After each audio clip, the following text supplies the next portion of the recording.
In our lab, we will now continue on test 6 using a simulated gel electrophoresis to compare DNA.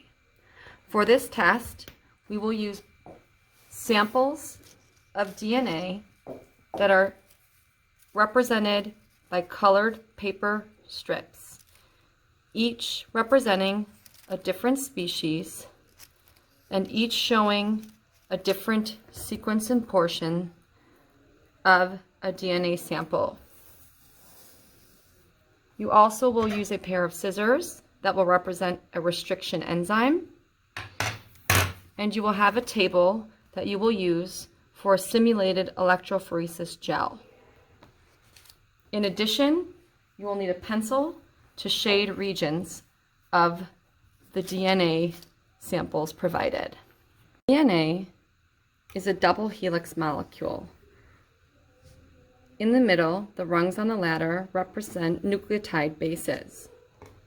These follow base pairing rules and are represented by letters G for guanine, partners with C for cytosine, A for adenine, matches with T for thymine. This is a double strand of DNA. You have been provided a single strand of a DNA molecule for each of the species looked at in this lab. To compare DNA molecules, scientists use enzymes that bind to and cut specific base sequences within the DNA.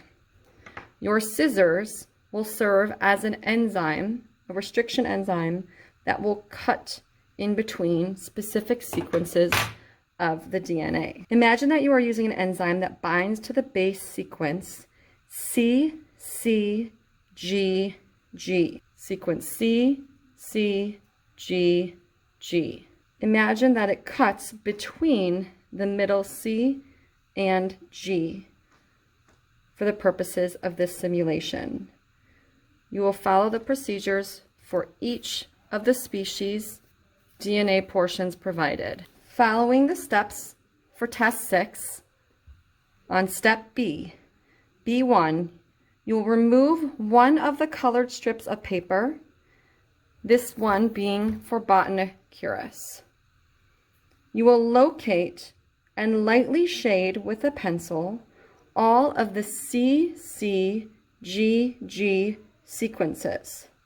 The shaded areas will represent where the enzyme would bind to cut the DNA. So in this case, for step B1, you are locating the bases that follow in order of C, C, G, G, and you are going to lightly shade that entire area, representing where the restriction enzyme would bind. So you'll continue moving along the bases until you find the pattern C, C, G, G, and again, lightly shade the entire sequence that matches that order. Moving through each of the DNA molecule samples provided and shading that region until you have moved through the end of the molecule. You will then have, for each molecule, a shaded region that matches the sequence. After you have completed step B1 on test 6, you will have shaded all of the areas that represent the enzyme binding site with a CCGG. Those sequences will be shaded. You will then use scissors to cut off the white space. The white space is above and below the string of letters. You will also remove the paper to the left and right of the string. Please be sure at this point to be aware that you will be cutting off what the sample name is. For this sample, that would be Biodiversity. So again, just to help in our simulation, you're going to cut off the top white space, so only the letter portion will remain. And you will now make sure that you remember the strip that you are working with. In this case, the DNA molecule sequence we have is from Bioinformatics, and you will still have your regions shaded. Now completing step B3, we will cut the strip with our scissors between the bases C for cytosine and G for guanine within each of the shaded enzyme recognition sites. This will result in several fragments or pieces of DNA. So again, this is a simulation, but this gray shaded area shows where the restriction enzyme would bind, gives you an anchor to hold the DNA, and then the restriction enzyme would cut between the C and the G in each of the shaded regions.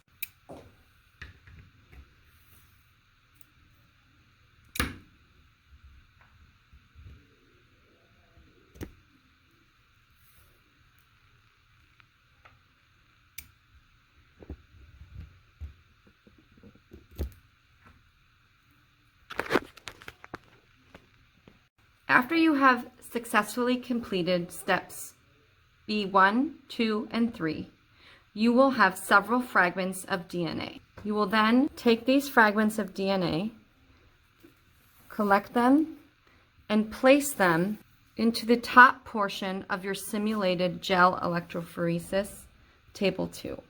So this, remember, was from Bioinformatics.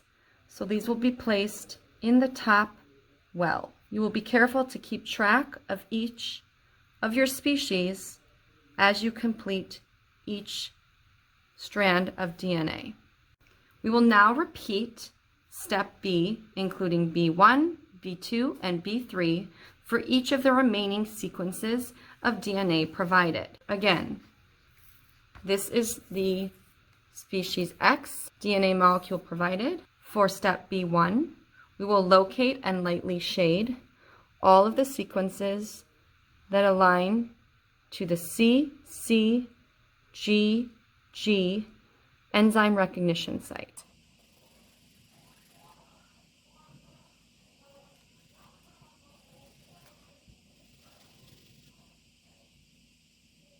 Again, you are looking for the sequence C, C, G, G. In step B2, again, be careful to remember which species you're working with. You will cut off the beginning and end extra white space of your DNA sequence, as well as the white space across the top and the bottom. This will allow for a better fit in table 2 for your simulated electrophoresis gel. This is step B2 using species X. Now, following B3 for species X, we will use our scissors representing our restriction enzyme.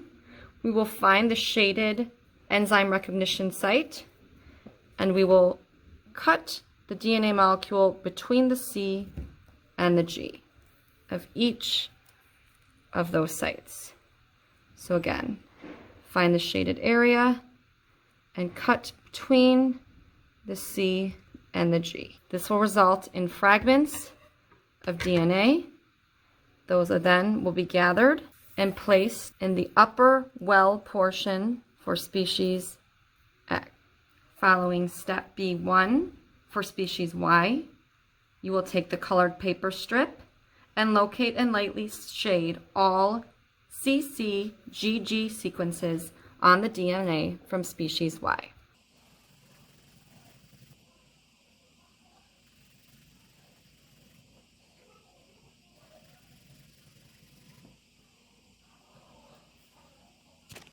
We will then follow step B2, taking careful note of the current species we are using, species Y, cutting off the beginning and end extra white space, as well as the white space across the top and bottom portions of the DNA sequence.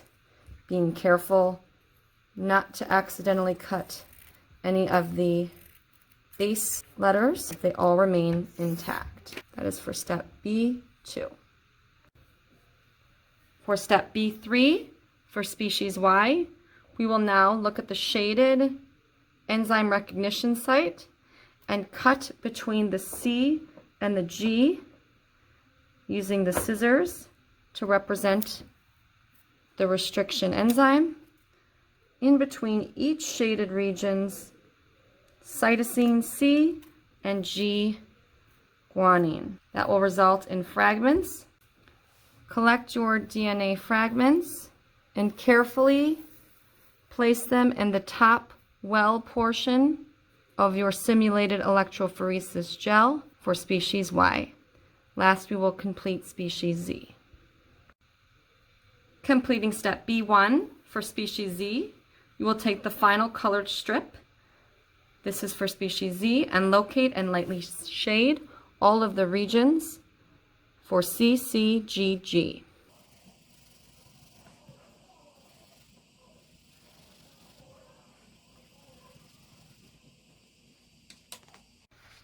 Following step B2, paying attention to the current species, species Z, you will cut off the excess white areas and extra space at the beginning, end, top, and bottom of the DNA sequences provided. Be careful to assure you do not remove or accidentally cut any of the bases in the sequence provided. Again, you will be left with one long sequence. Following step B3 for species Z, we will take our scissors serving as the restriction enzyme and find the enzyme recognition site, the shaded area, again cutting between the C and the G for each of the shaded regions for the enzyme recognition site. This will result in several DNA fragments, which will then be collected for the purposes of the simulation, placed into the top gray well area for species Z. We are now showing a simulated electrophoresis gel where the wells are at the top portion of the gel, and each well represents DNA fragments from a different species, including Botanicurus, species X, species Y, and species Z. Electricity will move through the gel from the negative pole to the positive pole. As stated in step C, scientists use gel electrophoresis to separate the fragments of DNA resulting from the binding and cutting process of your enzyme. In an electrical field, negatively charged DNA molecules will migrate through a gel-like material toward the positively charged pole. The smaller fragments will be able to move faster through the gel. Thus, when we're looking at the size and the number of DNA bases, the smaller the number of bases, 1, 2, or 3 in their sequence, will be able to travel farther up the gel. You are now going to simulate the gel electrophoresis process by placing the DNA fragments from Botanicurus in the appropriate well. They're already here.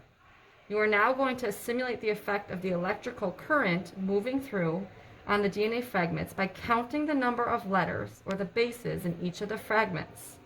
You will then move them to the appropriate spot. So if I were to look at this fragment and count 1, 2, 3, 4, 5, this fragment would travel all the way down to match 5 here. We'll repeat with the following fragments, again, counting 1, 2, 3, 4, 5, 6, 7, 8, 9, 10, 11, moving that fragment down to the proper position with the number of bases in each of the sequences. You'll continue for the remaining pieces and move them down accordingly. Have your teacher check your work. We are now going to continue taking each of the fragments and simulating the gel as electricity would run through. Counting the bases 1, 2, 3, 4, 5, 6, 7, 8, 9, and moving those fragments to the correct position on the gel according to the number of DNA bases indicated on the left. Last fragment for Botanicurus. 1, 2, 3, 4, 5, 6, 7, 8, 9, 10, 11, 12. Moving this down to 12. Have your teachers check your answers. Once you have decided and determined where the fragments would move according to the side indicator for the number of DNA bases, you will mark a horizontal line to indicate the final position of each of the fragments on the simulated gel in this table 2. You record the size of the fragments and the number of bases in table 1. So again, for test 6, we are now on step F, where we are going to mark a horizontal line where each of the fragments have traveled in the simulated gel electrophoresis. Marking a horizontal line at 5. We have a fragment at 9. We have a fragment at 11. And a fragment at 12.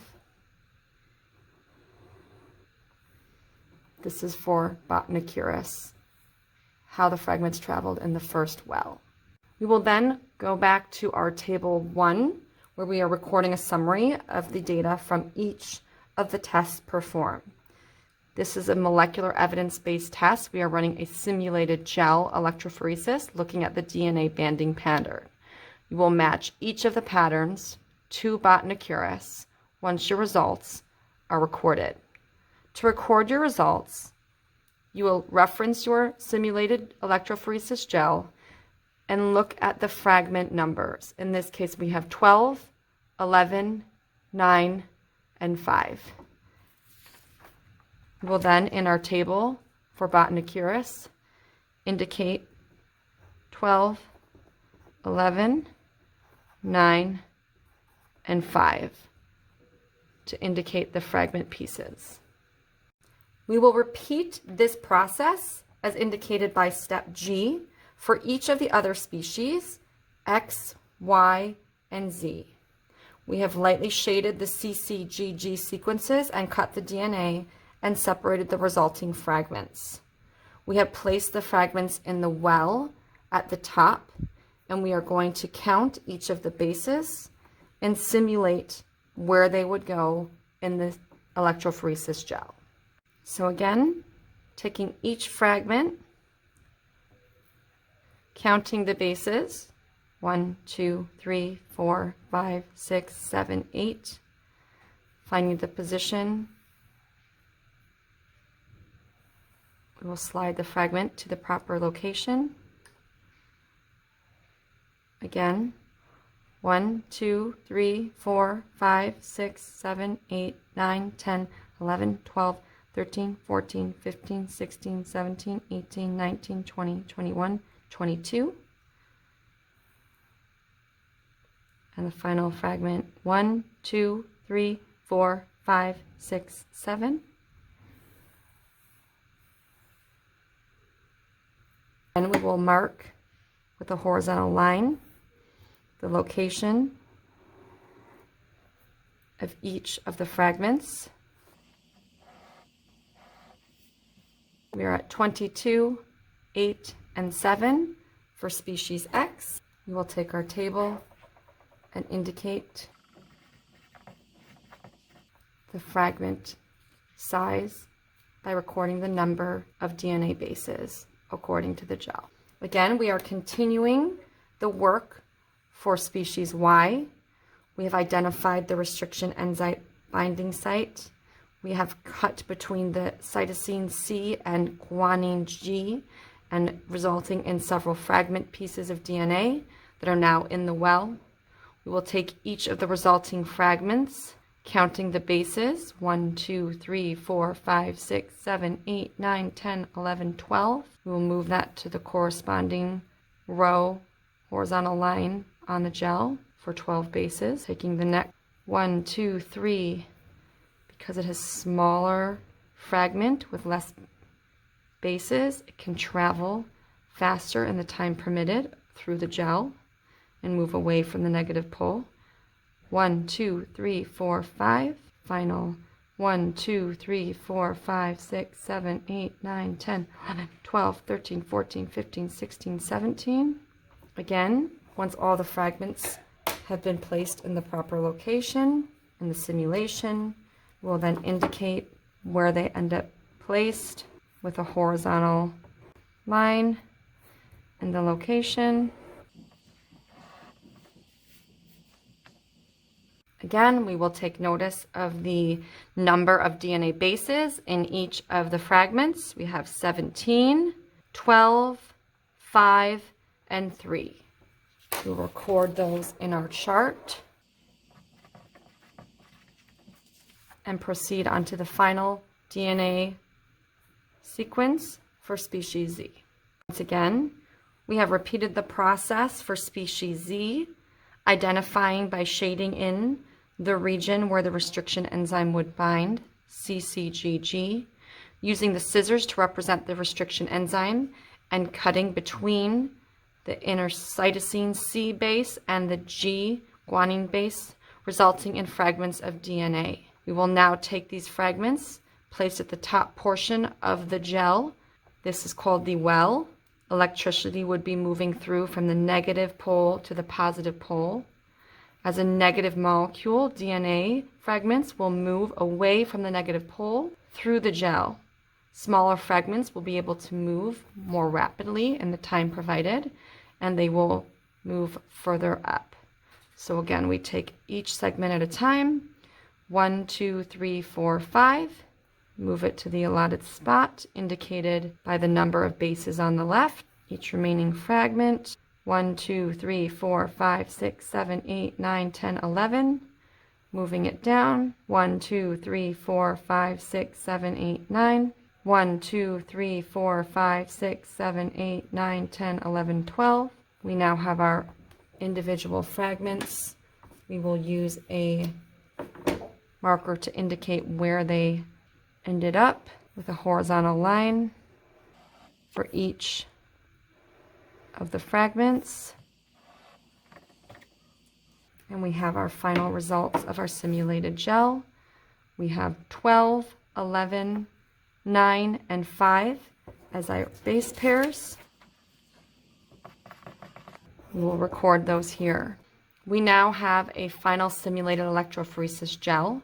We have our notes recorded in table 1, looking at the actual size of the fragments and recording those in our final column. We also have a very nice visual where we can look at the banding patterns for each of the species that we are comparing to Botanicurus, and we can then find out which species X, Y, or Z for this simulated electrophoresis gel most closely resembles Botanicurus.